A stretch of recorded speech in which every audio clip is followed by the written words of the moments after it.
Welcome to the Encore Audio Archives YouTube channel. I'm Taper Dave, and this is my channel. I've uploaded hundreds of talks here that I've recorded at meetings in West LA, and I've also recorded conventions starting in 2013. I've got a bunch of those up. And Walt and Mary Murray, the original owners of Encore Audio Archives, started the company in the 80s, and Walt recorded Joe and Charlie's and a bunch of stuff down in Vista, California. My sobriety date is June 20th of 1994. I hope you find something you like, so please like and subscribe to my channel and comment down below. If you want to hear something that I don't have or that you don't see, I'll see that I get it. Anyways, take care and have a great day if you want to. Well, maybe I better begin by stripping for action. I notice I didn't get any applause.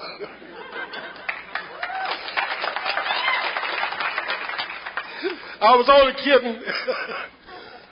My name is Wally, and I'm definitely an alcoholic. The reason they call me Black Wally is because there's so many white Wallies now. I'm not kidding. In the beginning, I was the only Wally, and now the woods is full of them. It says a little bit about the progress of Alcoholics Anonymous in Phoenix, Arizona. Sometimes I used to take a little drink to study myself, but then I'd get so goddamn study I couldn't move. I don't know why Judy and Josephina there go to meetings with me. They can tell my story better than I can. Everywhere I go talk, I haul them along with me. I think they just come mostly for the ride, though. All right.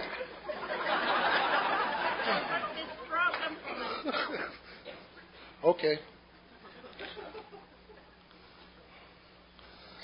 Ladies and gentlemen, I was asked by Kathy and company to come out here and tell you how I stay sober, how are the mechanics of it, and a little bit about what it was like and what it's like now.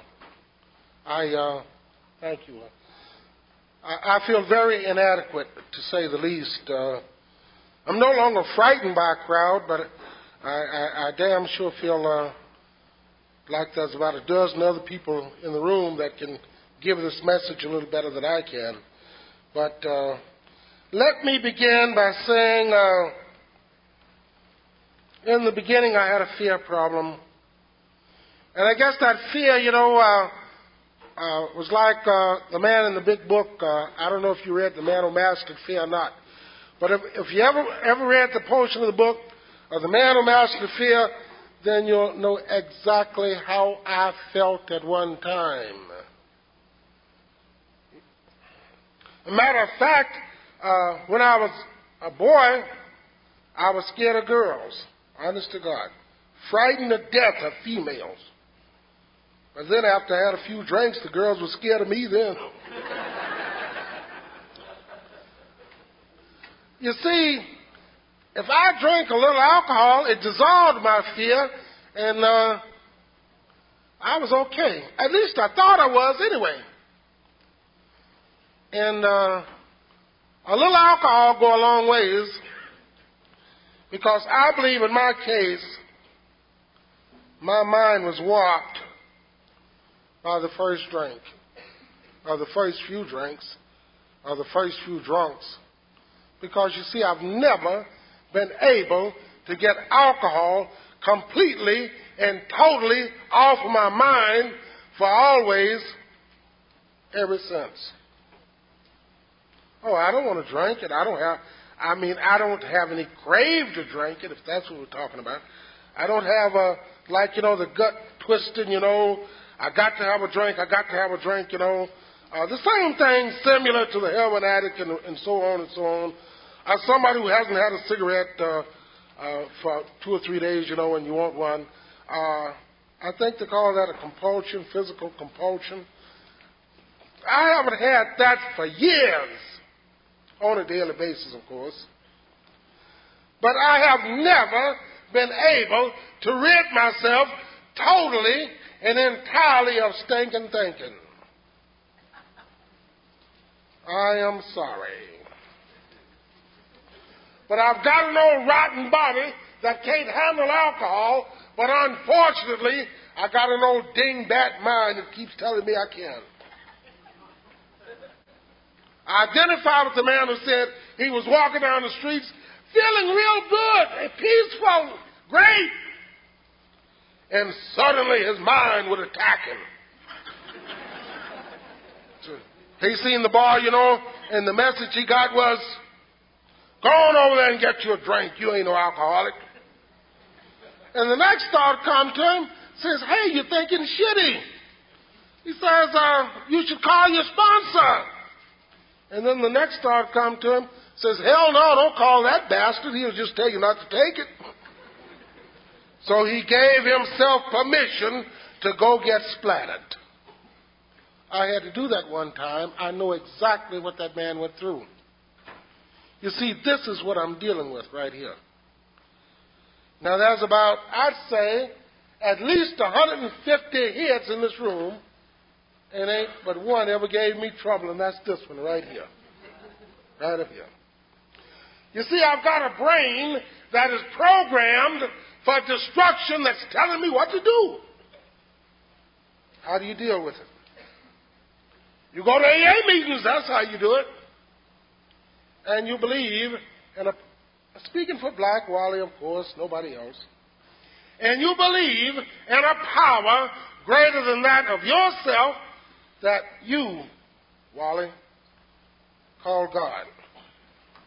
Now, here's the way I see the higher power, Now, if Judy said there's God, and Josephine said there's no God, I'd stick my nose in that in the old days, and say, well, either one of you could be right. You see, I was an agnostic and didn't even know it. I didn't know what an agnostic was.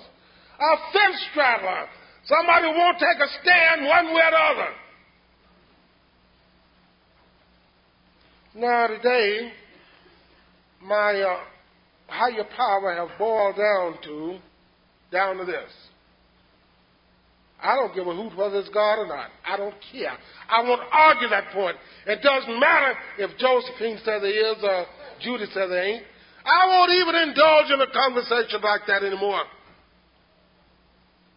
It's not important to me whether God is there or not. It is only important that I believe that He's there. Because after all, my whole world is in my thick head, ain't it? This is my world right up here. If I believe the power is there, then He's there for me. I believe that He's going to keep me separated from a drink for one day, conditionally for me, on the condition that I am willing to go to an AA meeting, and it happens. And my sponsor died with well over 30 years of sobriety, between 30 and 40 years of sobriety, not too long ago. And he believed that way, and it worked for him, and he made the program, so he showed me how to do. And that's the way I do it. It worked for me. If it worked for me, that's all that matters. I don't have to take a drink for one day, no matter what happens. And it only takes one drink to blow my shit right on out of the door. Just one lousy, dirty, stinking, rotten, funky, nasty, filthy drink will reduce me to filth. Now, I share the thought that I've heard Josephine say any number of times, that not being fancy, but just love to be clean, I love a hot soak, I love to cut toenails, and scrape my face, every now and then. Maybe throw a little bath oil in the hot water, stuff like that. I love to do that now. I remember the time when I couldn't do even the minute personal things, Matter of fact, that was times I couldn't even pee off myself, you know what I mean? Because I got just that drunk and just that funky and nasty and filthy and shitty and glued to the sidewalk, just behind one lousy, dirty, stinking, rotten, funky, nasty, filthy, shitty-ass drink. Now, incidentally, I don't want anybody here to think I hate alcohol. No, I don't. Because, you see, the alcohol didn't hurt me. It didn't bother me. I bothered it. And this is my problem right here. I keep referring back to my head. Because, you see, the reason I like to refer back to my head now, as often as I do, because at one time, I thought it was my ex-wife. I thought it was the police department. I thought it was Arizona. I don't know what the hell I thought, but I guess I was kind of like the man that checked in the hotel room, you know. He fired up his cigar, drank his bottle, passed out, set the bed afire, while the hotel manager, the bellboy, smelled the smoke, so they ran upstairs, dumped him out the bed, put the fire out, brought him around, and reproached him with this. What's the idea of getting drunk and setting our beds on fire? This character said, I'm not drunk, and I didn't set that bed on fire. That bed was on fire when I got in it, boys. And I was a lot like that, see? When it come down to blame, the sky was the limit. Just as far as you could see, it was my wife, ex-wife, cops, girlfriend, somebody or another, just two little items I couldn't blame, and that was Wally and alcohol in that order, and that's what Alcoholics Anonymous. If it didn't teach me nothing else, it taught me who was getting me drunk and what was getting me drunk. And I had an uncle one time to die a lousy, dirty, stinking drunk, and the whole family went to the funeral to deny his alcoholism. I can remember my grandmother, she lifted me up so I could look in the side of the casket. And later on, my older brother, he filled me in on this stuff, you know, because he was big enough to know what was happening, you know. And I heard my grandmother say that his name was Nunk. I don't remember his last name, his first name, but they called him Nunk, which I'm sure was a nickname. And my grandmother said, Nunk would be living today if it wasn't for those no good, rotten women he consorted with. And then the next breath she would say, he could drink a quart, you know, just like that was Kool-Aid or something, you know. Well, that bastard was a pimp. Much better for the women, he'd be dead, you know.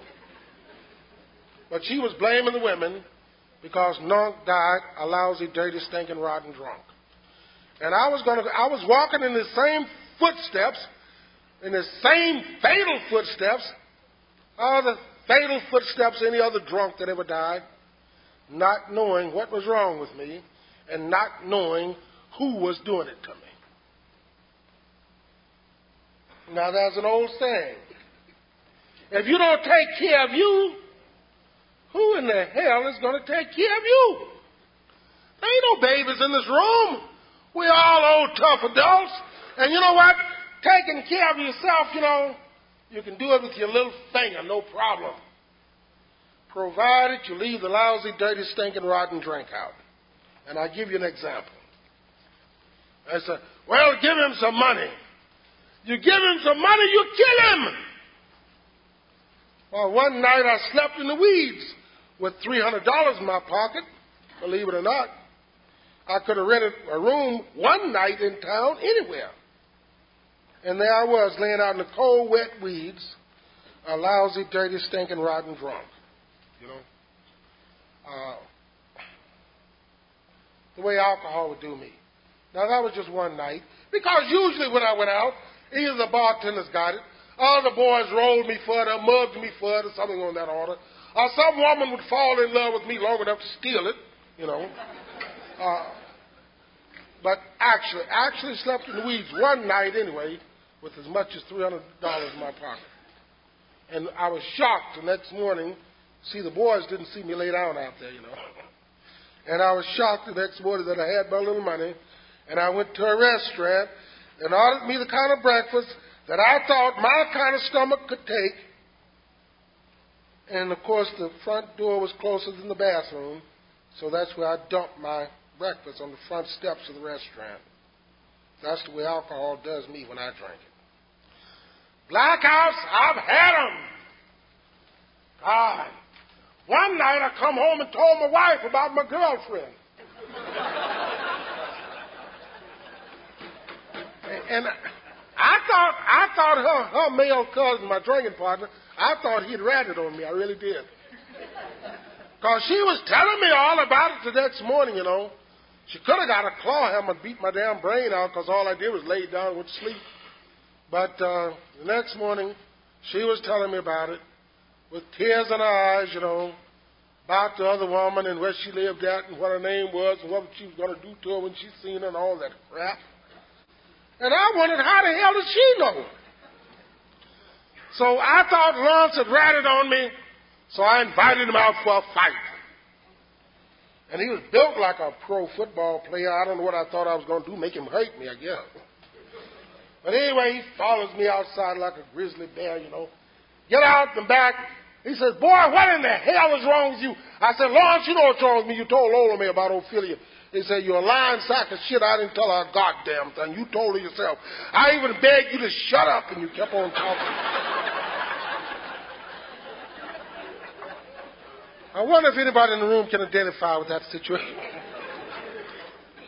I know, speaking of blackouts, I've had them. Just repeatedly, one after another. How the hell I survived, I don't know. I know one time I seen a bunch of dudes up there on 16th Street. They was congregated around a big bottle of Oso Negra. And in Spanish, that means black bear. Now, why anybody would drink that shit, you never know, because that damn bear on that label was a vicious-looking bastard. he most certainly beat skull and crossbones, but the contents was ample, more than ample. And I took one good gulp of that stuff, because I didn't like them guys, and I didn't want to be with them, and I just wanted a couple of drinks, and I was going to leave. And the first one, by gosh, made me feel so good till I stood there and waited for it to come around again. And it did. And you know what? Boom! I woke up in Mexico. Now, what the hell am I doing down there in Mexico? Broke. Didn't have one sou marquee. Why, it's bad to be broke anywhere, but to be broke in Mexico, man. And then I tried to explain my problems to a policeman down there, and he told me, said, we got our problems here, you're not going to be one of them. He said, get your ass across that line. And I, yes, sir, I'm making it too, man. And there I'm down there trying to thaw my way back to Phoenix. Now, that's the way alcohol does me when I drink it. I just thought I might drop a few things like that, you know, just to let you people know that you don't have an Al-Anon standing up here talking to you.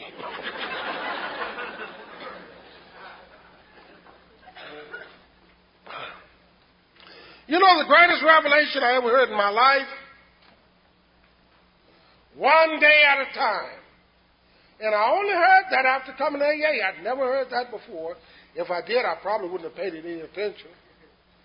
But I come to Alcoholics Anonymous, and I heard the people say, one day at a time. You know, I had become an alcohol quitter. I'm not, unlike maybe somebody else in the room that never tried to quit, I tried to quit a long time before I ever heard the words Alcoholics Anonymous. Because I thought that you could do it by willpower. I really did. And of course, willpower don't work. Pardon me. Willpower does work. In the reverse, it kept me drunk for 15 years. Now you say, that wino ain't got no willpower. Oh, he ain't, huh? You ought to see him out there getting another drink. I know one day I went in the Chinese market to steal a big bottle of wine, you know. And that day, the dirty bastard had them all wired up together. You ever have an angry Chinaman to come at you with a meat cleaver? Now, that's the way the stuff do me when I drink it. And that's the length that I'll go to get it. I'll do anything to get a drink. Just like a chicken-killing dog. I must not take a drink for one day, no matter what happened, and again I might. And that's why I'm at this meeting tonight, because of this. Willpower is no good. It won't work. They say, well, just use your willpower. You don't have to go to those AA meetings. You don't need a sponsor. You can just use your willpower and just be happy and stay sober. Oh, bullshit. This year will betray me.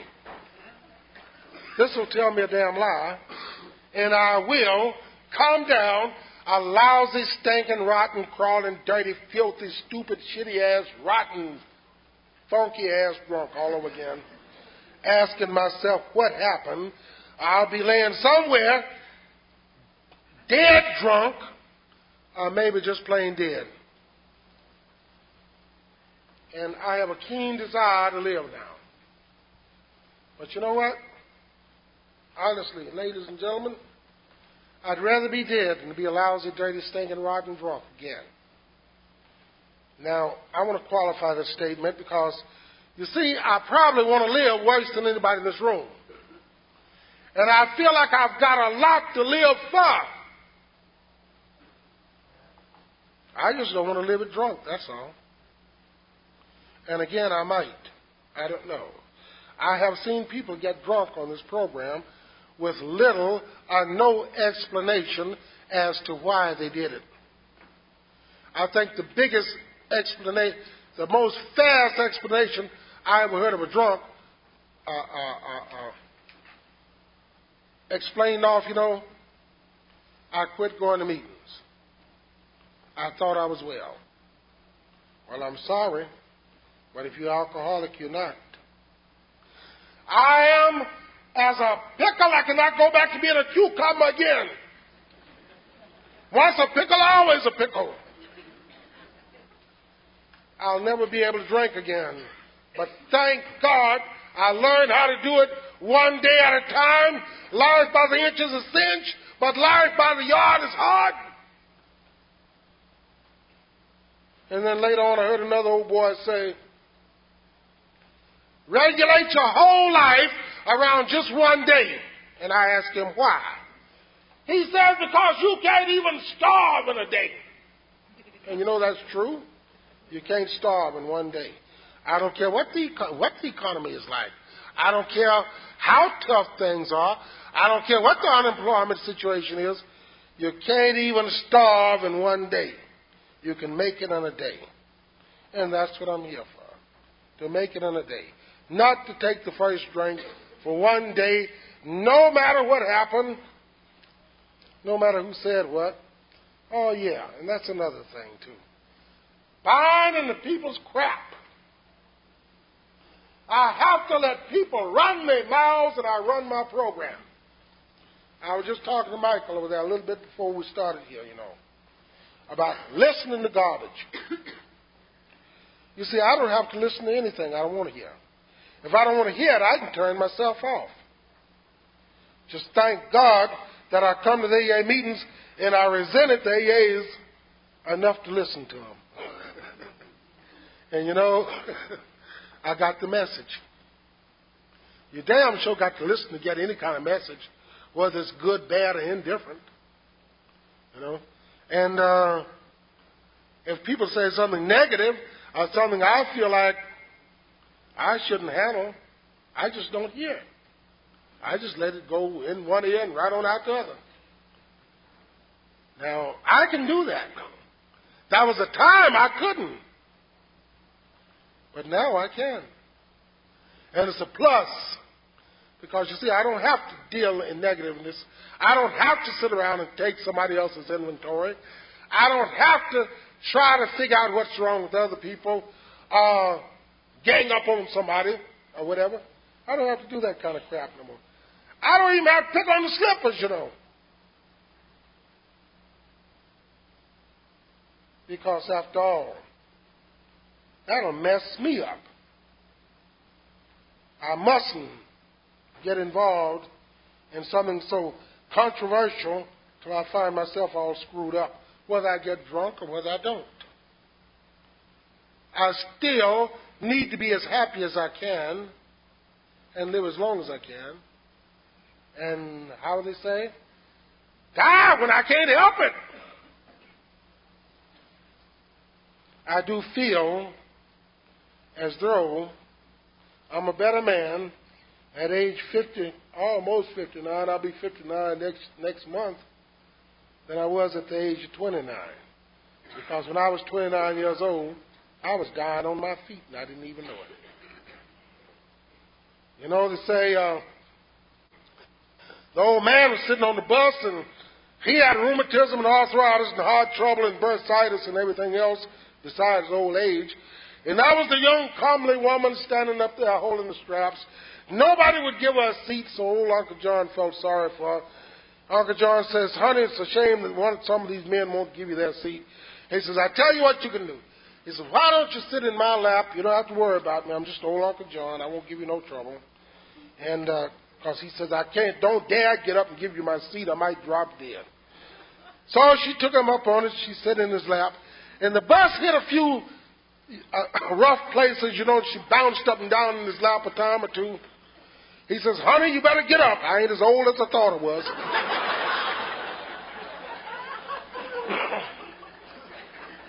You know, us survivors walk up to, you know, guys like me and Jay, you know, pat us on the back and tell us we look well and this, that, and the other, you know. Well, that's because we quit drinking. Because I believe the majority of the guys in the room that are in my age bracket would be dead had they continued to drink, including me. And it ain't no big deal to bury a wino. They plant them every day. The big deal is that this is one that didn't have to go that way. That's all. But by the grace of God, a God of my understanding, and the program of Alcoholics Anonymous. Who do I do it for? Do it for good old Black Wally, that's who. Oh, sure. I need you people to help me to stay sober. But I can only stay sober for myself. I would entertain that you do it for yourself, too. I would literally beg you to love yourself. And ain't nothing egotistical about that. There's nothing wrong about that. I don't believe you can pick up a religious book, a spiritual book of any kind, and have it say that you hate yourself. Everything I ever read that was positive said to love yourself. But how in the hell can I love me when I didn't even give a damn? How can I love you when I didn't give a damn for myself? There I am on the streets, right? Dirty and stinking and rotten and funky and filthy, going to any length to get a drink, doing anything to get a drink. And then I said, I love those kids. I loved my ex-wife. I would say that. Sometimes I'd say that crying, you know. And but always I went and got another jug. So alcohol was my love. Alcohol had possessed me. Alcohol had warped my mind. Alcohol had made a wretch out of me. And it was going to kill me, too. The last drunk I went on, alcohol had a special message for me. It said simply this: if you don't leave me alone, I'll kill you. Now, that's the last message I got from alcohol. And yet, I might go back to it again. You know why? Because of this thing right here. That's why I keep coming back to the meetings. You know? I like what Josephine said a few minutes ago about coming here for me. I come here for me. Totally and absolutely. I must never be a drunk again the longest or shortest day I live. Not here or in hell. And again, I might. You know, the monkey was monkeying around the lawnmower, and he got his tail chopped off. He looked back there, he said, won't be long now. And the lawnmower said, yeah, the next time it'll be your ass, too. I had a big, fat regret when I first come to Alcoholics Anonymous, you know. Well, the second time was even a bigger regret. Just alcoholic thinking, that's all it was. You know, us alcoholics, we have a right to be full of shit. It's okay. You see, I never drank champagne. I felt terrible. I said, here I am on AA, the second time around, and I never drank champagne. And old Kenny DeLoach, who did a lot of 12-step work with me. He wasn't my sponsor, but he did a lot of 12-step work with me. And I was feeling sorry for myself and telling old Kenny how awful I felt that I'd never drank champagne. And he says, hell, don't feel bad. I drank champagne and shampoo too. And you know, ever since then, I never regret not drinking lousy, dirty, stinking champagne. Now, it is my opinion that plain food is lousy. That's just my opinion. But I could eat a chicken breast anyway but raw. Josephine says she don't care for them, but I love chicken breast. And there I am on this plane. I went down south there. I drove some late model equipment. Make a long story short, picked up my plane ticket and my little lucrative check. I was unemployed. I thought they paid me pretty damn good for what I did. Matter of fact, made me wonder if I hauled something down there I shouldn't have hauled. but that's neither here nor there. Got on the plane back to Arizona with my little money, plane ticket and everything, you know. And I sat down beside an old boy, and if he wasn't the biggest old grump I ever seen, boy, that dude was most unpleasant. Do you think he said, go to hell, drop dead, kiss my foot? Oh, nothing. And he just sit over there like an old dog growling, you know.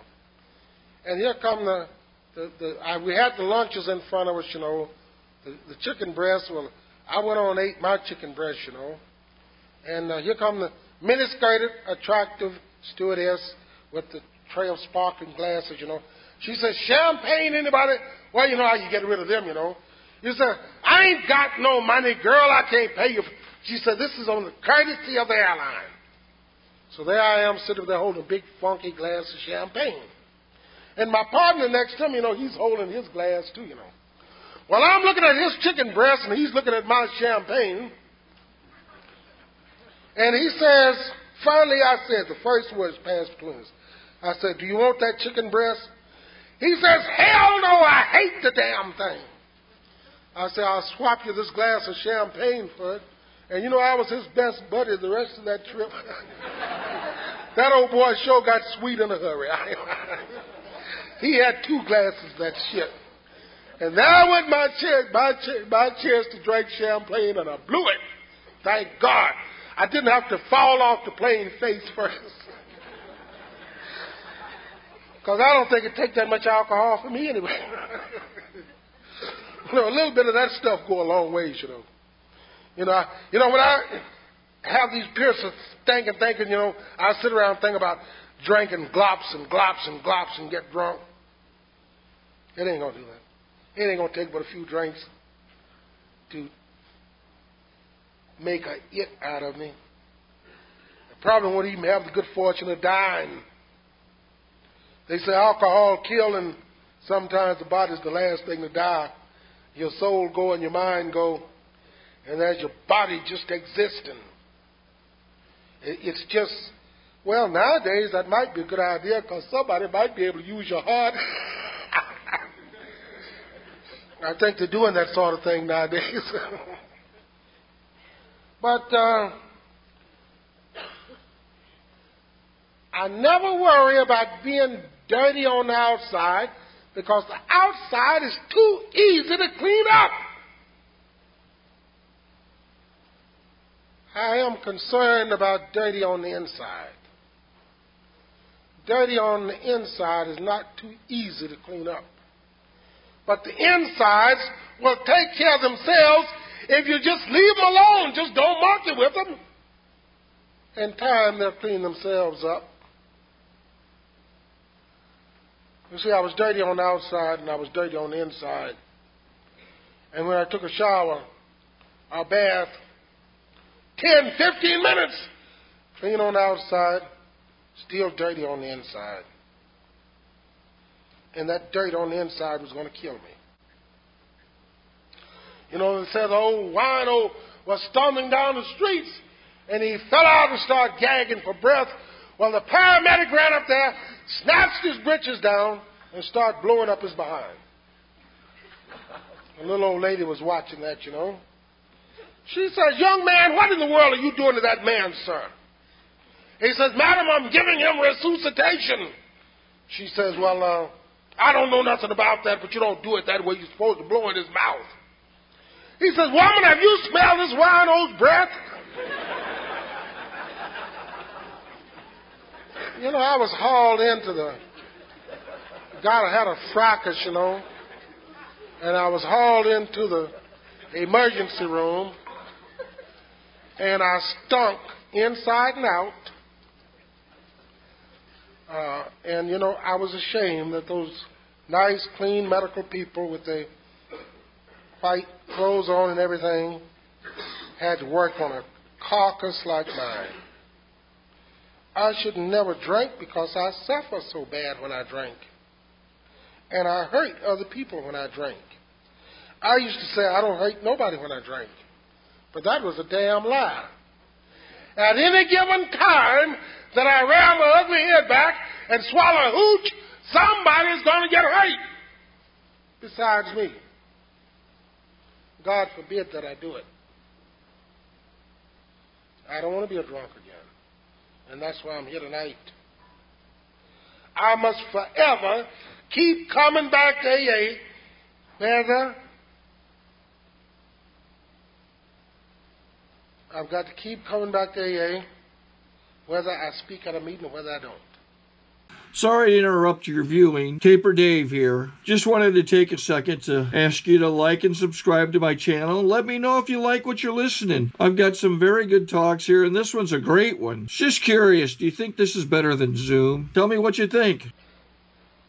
It is a spiritual thing to attend a meeting. It is actually working the steps to attend a meeting.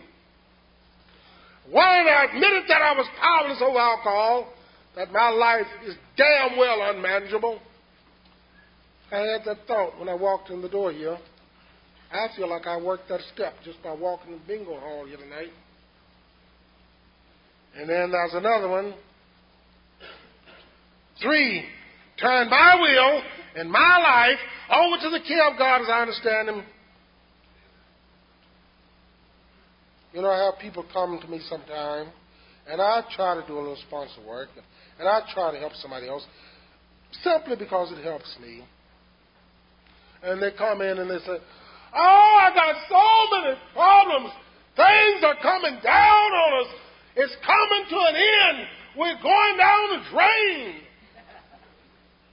I think you know what I'm talking about.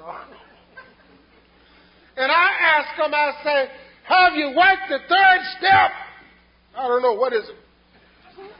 Have you turned your will and your life over to the care of God? Did you understand Him? "Oh, yeah, I've done that." Well, if you've done that, what in the hell are you worried about? If the 3rd step don't work, why don't you throw it out and just go from 2 to 4? But I know it worked. The reason I know it worked is because it worked for me. Turn my will and my life over to the care of God, as I understand it. It's out of sight, man. It's beautiful. You can't beat it. And let's go on to the 10th now. I won't go through them, but I just want to just highlight a couple, 3 of them, you know.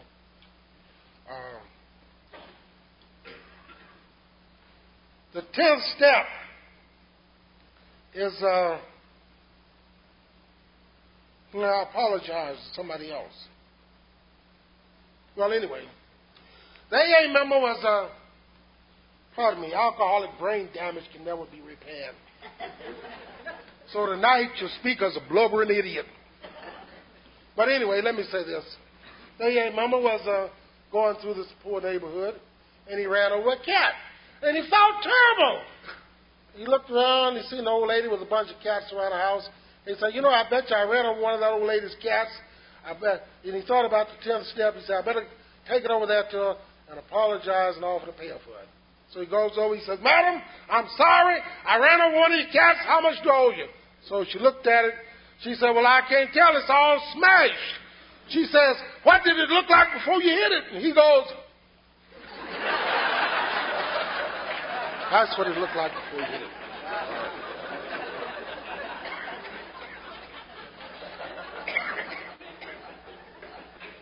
You know, I never worry about working the steps. I don't think I'm supposed to. I listen to people talk sometimes, and it seems like they think you're supposed to worry about working the steps. And I think the book plainly says don't. And we got a little saying, you know, how do it go? Easy does it, but do it. You know, you've probably heard that one.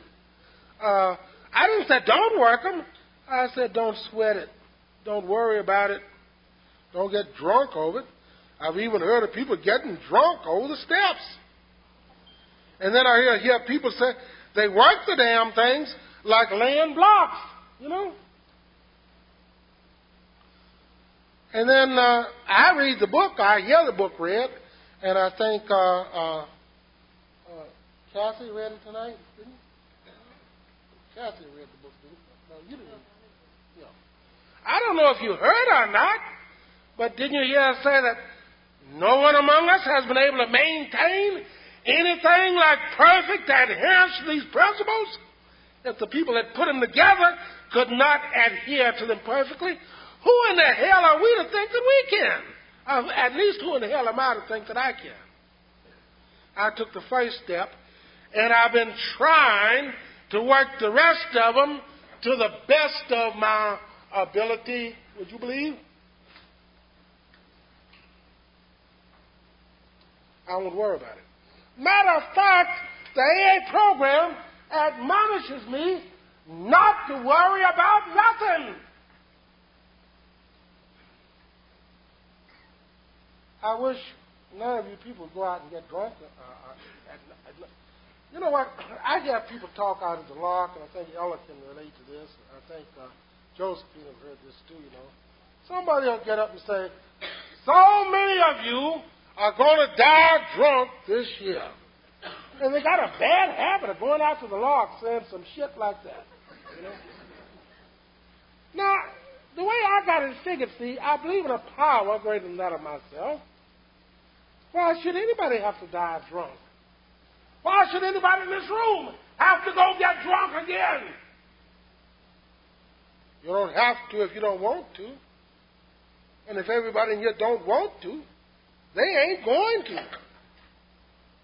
I don't believe it'll be, the world will come to an end if all of us in this room stay sober. But thank God it's only one day at a time. But the way we talk, sometimes you think we wished it on each other, you know. Nobody in this room ever have to get drunk again if you don't want to. And I sure as hell don't want to. And I am willing to do what it takes. What little I know. And I'm trying to do it tonight. You know, they said this white dude and this black dude was on death row waiting to be executed for capital crimes against the state. And the white dude was doing a lot of crime to this black dude, you know. He says, oh, Sam, they're going to hang me. They're going to hang me. God damn it, they're going to hang me. And finally Sam looked up and says, God damn it, Bob, will you shut up? They're going to hang me too. He says, yeah, but you people are used to it, though. Now, who the hell do we know that's used to it, you know? I wouldn't wish it on my worst enemy, whoever that might be. I don't want any of you people to get drunk. I love every one of you, believe it or not. Oh, I know you said, oh, that black son bitch don't love us. The hell I don't. I insist.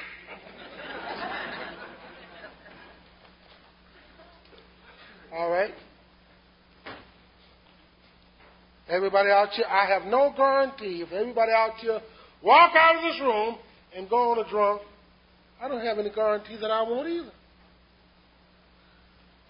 Maybe I wouldn't. I hope I wouldn't. But I don't know. I ain't never had that happen before. So please don't pull no shit like that. Because I need you to all desperation. I need Alcoholics Anonymous.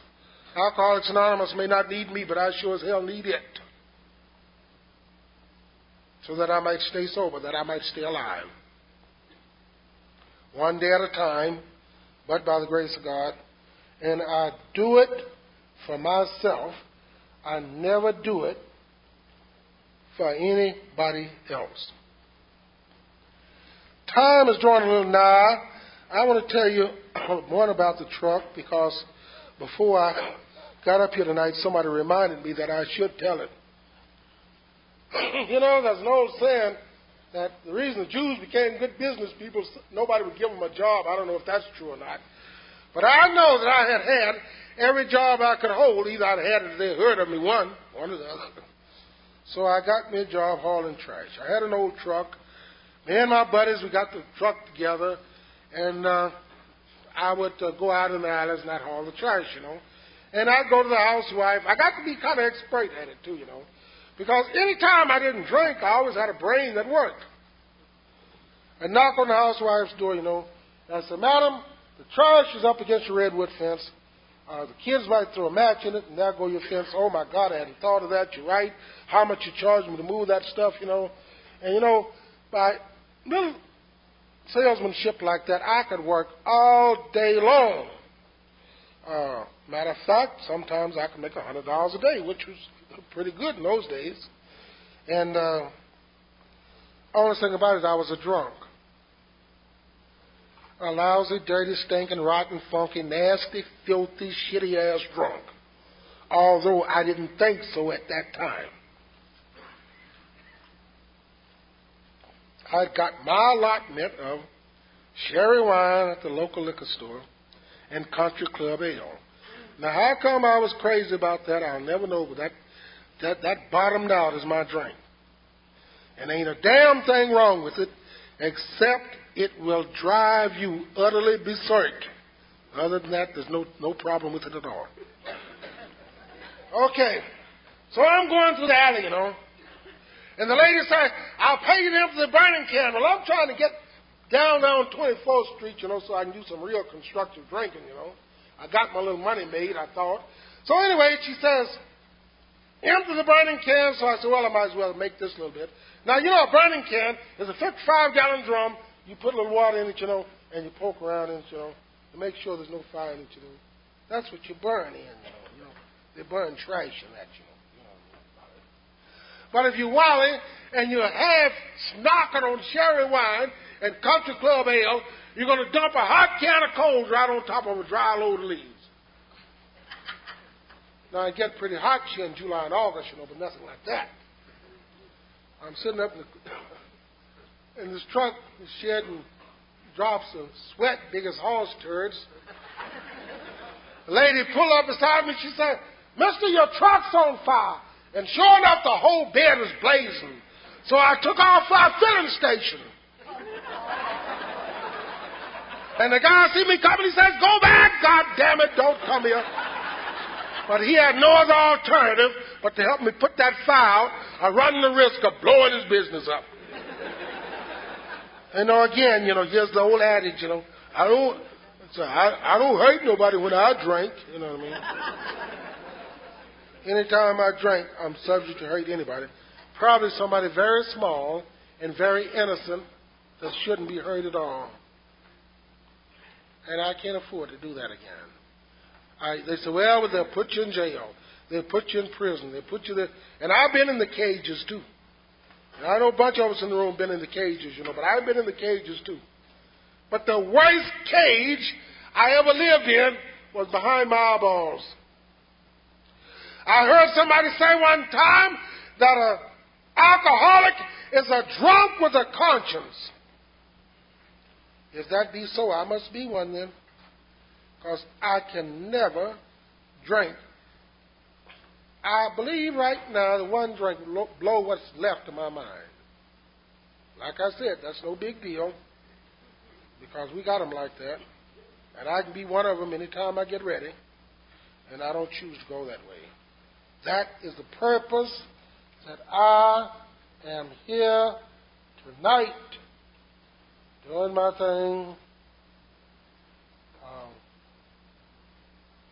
one day at a time, but by the grace of God,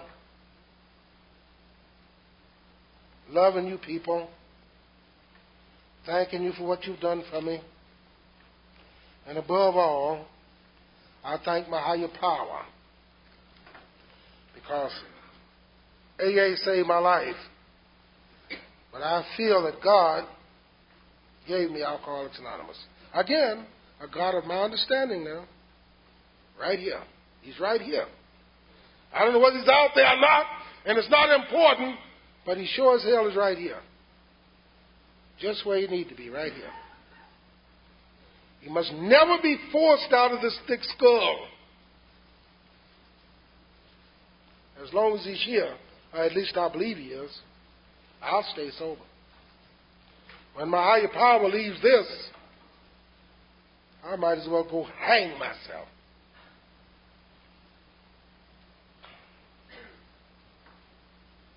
I was at the old court class on alcoholism several years ago, and I heard a man make one of the most remarkable statements that I'd ever heard. Matter of fact, I sit around AA meetings and I hear people say things and I write them down. But I didn't have to write this down. It burned right into my brain. It's been there ever since, and I've been repeating it ever since. And it goes like this, and I'll say this: sit down and shut up.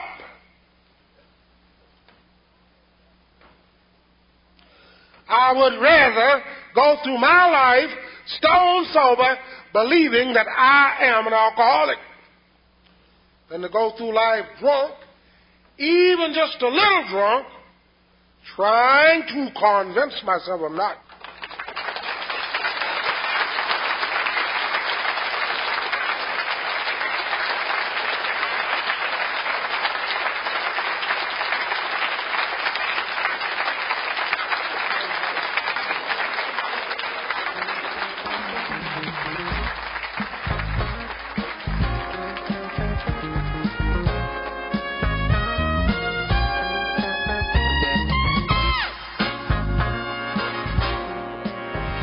We hope you've enjoyed this recording.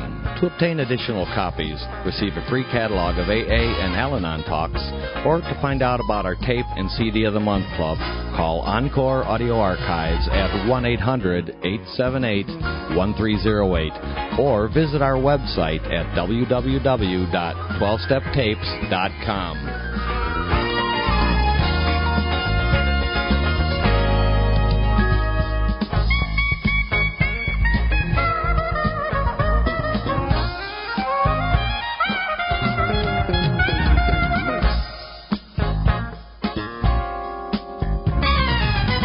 I think we got a great talk going on here. Thanks for watching the channel. Taper Dave here.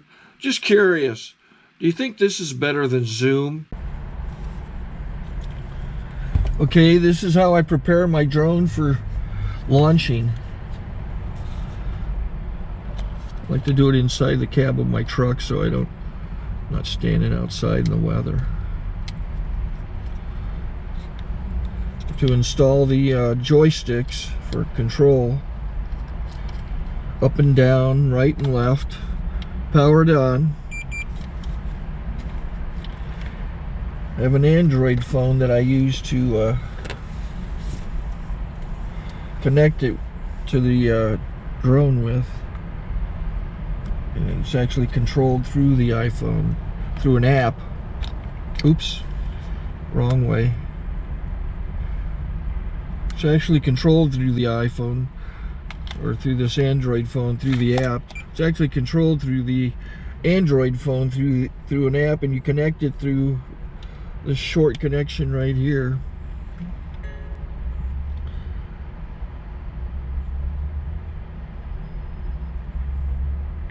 Remote control connected. Remote control's connected. So I pull out the drone.